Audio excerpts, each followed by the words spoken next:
Good Monday morning, South Florida. I'm morning meteorologist Julie Durda. It is the first Monday of spring, and we are feeling good out there. Temperatures in the 60s this morning.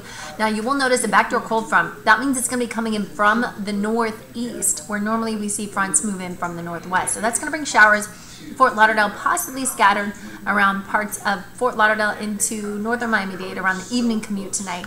Clouds will continue to build, and those showers will linger at least until Tuesday morning, and then we'll start to see clearing skies and dry conditions, but the winds are definitely going to pick up through the middle part of the week. So enjoy today, get outside, beachgoers and boaters. There's really no advisories for you today, but tomorrow we're definitely increasing that threat of rip currents, as well as we'll have a small craft advisory for boaters Tuesday into Wednesday, and then we'll start to see the winds subside and warmer temperatures by the end of the week. Make it a great Monday, South Florida.